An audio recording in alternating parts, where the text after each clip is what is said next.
Hi, I'm Robert Wand. I'm Unit Chief of the Critical Care team based out of Vancouver at the airport. We just wanted to give you a quick look at our Rotary aircraft and how we load and secure the patient. Okay, ready? Yep.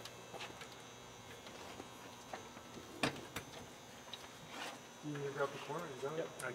Grab your foot.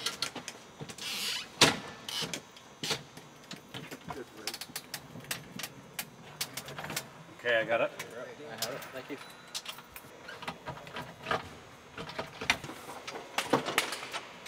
Okay, ready to turn? Yep.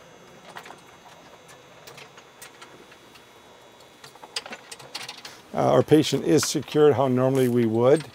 We just want to show some of the restraints that we have. For instance, they're secured safely with all the belts, and we also have to wear our lap and shoulder belt throughout the whole flight. So that minimizes my ability to access this patient. So my partner, who sits usually across from me, he or she would access the left side of the patient, I access the right side of the patient. Some of the other restraints we have, if you look at the patient, they sort of just fit in head to toe. So if I had to access the patient from the head or take an airway, I can't normally do it like normally we would from the head. I'd have to take the airway from the side or from the front. Also, normally we communicate, we wear headphones. So the patient will wear a headphone, my partner and I both wear a headphone, and we communicate via headphone. Because the noise is so loud in here, there's no way to communicate without a headphone. So doing a non-invasive blood pressure, impossible. Auscultating the chest for a pneumor or a tension pneumor or decreased air entry, impossible as well. So that's why a lot of times we'll try to do sort of more stuff at the sending hospital to minimize our treatment modalities throughout the flight. All our gear is actually stored in the back of the aircraft, so we have cupboards that carry a lot of our resuscitation gear as well that we can access. Again, we have to unbelt our seatbelt to access that, so we want to minimize that, and we'll actually stow some of it on the chairs on the other side of me here. So that's just some of the challenges that we have. We also get temperature challenges as well sometimes, and just room in general to resuscitate the patient. Hi, my name is Jeff Burkholder. My partner today with me is Dean Elliott. We're the flight crew for the Sikorsky, the 76 that's parked behind us. I'd like to talk about some of the weather requirements that we have when we decide to take a flight.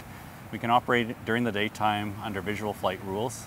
It requires us to have a half-mile visibility and remain clear cloud. When it turns dark, I can still operate via FAR or under visual flight rules, but it requires me to have 3 miles visibility, and I have to now be 1,000 feet above the highest obstacle, 6 miles across, so 3 miles on either side of us.